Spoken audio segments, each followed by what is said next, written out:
Isang babae, pinakasalan ang multo. Bakit nga ba niya ito ginawa?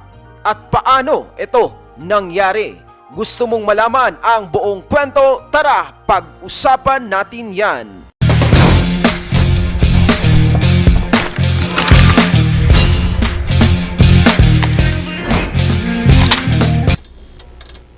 What's up? Kumusta mga Evadgers? Welcome back na naman po dito sa ating munting channel. Sa araw na to, isang napaka-weirdong kwento ang ating pag-uusapan. Walang iba kundi ang patungkol sa isang babae na di umano nagpakasal sa isang multo.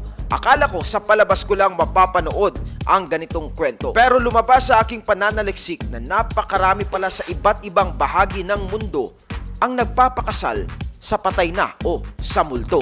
At isa na nga po rito ang kwento ni Amanda Tig. Nung binabasa ko ang storyang ito, natatawa at somehow natatakot po ako, mga Evadgers. Well, ayon kay Amanda, siya ay nagpakasal sa isang multo na dating pirata nung ito pa ay nabubuhay. Ang pangalan di umano ng multo ay Jack at ito nga po ay isang pirata sa taong 1700s. Well, kung Jack ang pangalan at siya ay isang pirata, malamang sa malamang ay naiisip mo rin si Jack Sparrow from the Pirates of the Caribbean. Pero hep, si Jack Sparrow po ay isa lamang fictional character. Tinanong sa Quora.com kung totoo bang nag-i-exist sa real life si Jack Sparrow. At isa sa mga naging kasagutan ay yes, at ang kanyang tunay na pangalan ay Jack Ward. Subalit, si Jack Ward ay nabuhay lamang noong 1553 hanggang 1622. At imposible na ang taong ito ang tinutukoy ni Amanda Tig na kanyang asawang multo dahil ang multong ito ay nabuhay noong 1700s. Well, bago natin alamin ang love story ni Jack at Amanda at kung paano sila nagtagpo, alamin muna natin ang sitwasyon sa China.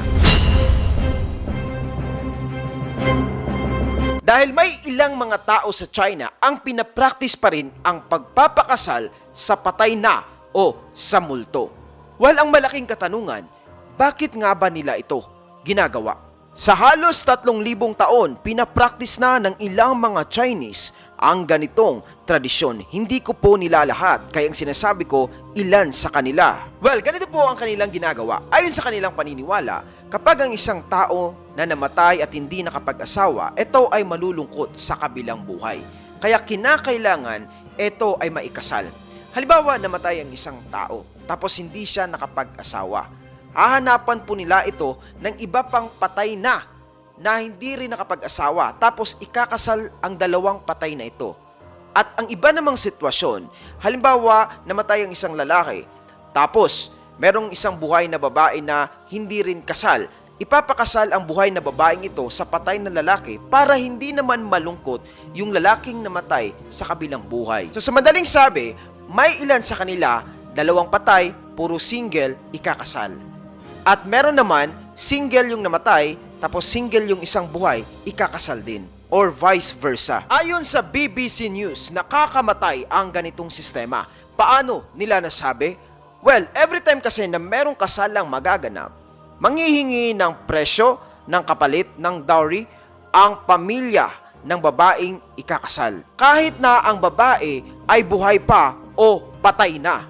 Technically speaking, kung ikaw ang nasa side ng lalaki, tapos gusto mong lumigaya sa kabilang buhay ang iyong kamag-anak, well, hahanap ka ng paraan kahit na magbayad pa ng malaki sa bride para lamang lumigaya ang iyong kamag-anak sa kabilang buhay. Kaya marami ang willing na magbayad ng malaki, willing na magsakripisyo, willing na gumastos dahil ito ay parte na ng kanilang paniniwala at tradisyon. At ang nakakalungkot po, inaabuso ng ilang mga tao ang ganitong tradisyon at paniniwala. Bakit? Ano ang kanilang ginagawa? Kumukuha sila ng babae, patay na o buhay pa, para ipakasal doon sa mga lalaking single. Ang nakakalungkot po dyan, yung iba sa kanila ay pinapatay po talaga at merong mga nababalitang ganito. Ito nga po ang kasong ibinalita ng BBC News. At noong 2015, merong 14 na babaeng patay na hinukay muli sa kanilang libingan para ipakasal doon sa mga lalaking single na buhay pa o patay na rin. Dahil technically speaking, magkakapera po sila doon sa kanilang ginawa. Yun nga lang, nakakalungkot sa parte ng mga pamilyang namatay dahil ninakaw po mismo ang bangkay ng kanilang kamag-anak. Well, buti na lang ito ay hindi pinaniniwalaan ng maraming Pilipino dahil paniguradong-panigurado. Siyempre, napakarami ring single sa bansang ito. Well, kidding aside mga Evadgers, balikan natin ang kwento ni Amanda. Ayon sa kanya, nagsimula siya maging curious at mag-explore sa spirituality noong mamatay ang kanyang anak noong 2010. Sa pagnanais na makausap muli ang patay na anak, sinubukan niyang galugarin ang mundo ng mga patay. At dito na nga po niya nakilala si Jack na nabuhay noong taong 1700s. Well, tulad ng isang ordinaryong love story, nagpakilala muna ang multong ito sa kanya. Hindi nagpapakita actually, kundi nagpaparamdam lamang sa pamamagitan ng isang enerhiya. At ito ay malakas na nararamdaman di umano ni Amanda. Well, masasabi nating isa pala talagang tunay na lover boy ang multong ito. At siguradong sigurado, mapapasana all na lang ang ilan sa inyo. At ayon kay Amanda, nag-grow at naging intimate ang kanilang relationship. At sila ay nagparamdam sa isa't isa. Dagdag pa ni Amanda, sobrang naging intimate ng relationship nila ni Jack, pero walang nangyayaring physical affection dahil hindi naman niya ito nakikita visually, paramdaman lang talaga. Ito ang sinasabing buti pa ang multo marunong magparamdam. Sobrang na-in-love si Amanda sa multong si Jack at ang pagmamahalang ito ay nauwi sa isang kasalan. At eto na nga, ang naging headlines noon ng isang babae nagpakasal sa isang multo at naging trending pa nga. Kaya mapapasana all na lang yung iba sa inyo dyan. Hindi pa po nagtatapos ang love story ito dahil merong plot twist na nangyari. Ayon sa salaysay ni Amanda, bigla na lang nagbago itong si Jack na naging negatibo na nga po pagkatapos ng kasal. Kumonsulta agad si Amanda sa kanyang mga kaibigan at sa ibang tao patungkol sa nangyayari sa kanilang relasyon ng multong si Jack. Subalit, ang kanyang natatanggap na payo, sinasabi ng mga tao na maaayos din niyo yan.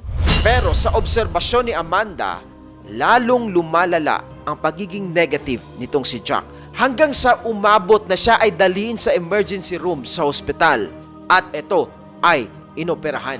At habang nasa hospital, maraming naisip si Amanda at na-realize niya na siya ay ginagamit lamang ng multong si Jack as a source of energy.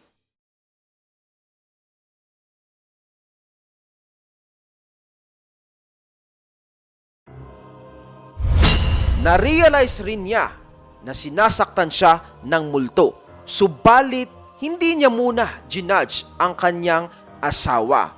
Bagkos ay inalam niya muna kung aware ba ito na sinasaktan siya. At nalaman niya na aware nga ang multo at intentional na ginagawa niya ang pananakit. At syempre, na broken-hearted si Amanda sa nangyari. Kaya siya ay nagdesisyong makipaghiwalay at makipag-divorce sa kanyang asawang multo na si Jack. Subalit ang malaking katanungan ngayon, paano niya ito gagawin? Dahil kung totoo mang merong multo, susundan ka nito kahit saan ka pa pupunta. Well, simple lang ang ginawa ni Amanda. Nakipaghiwalay siya sa pamamagitan ng exorcism.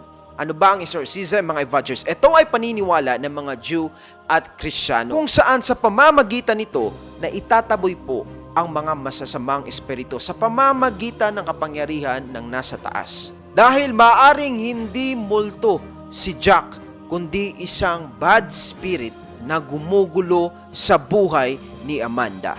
Anong masasabi mo dito, Evadgers? Please comment down below. Para sa marami pang konspirasiya, kakaibang kwento, political issue at mga reaksyon, patuloy lang na tumutok dito. Ako po si Evad PUP, mabuhay ang bansang Pilipinas. Peace out! Boom!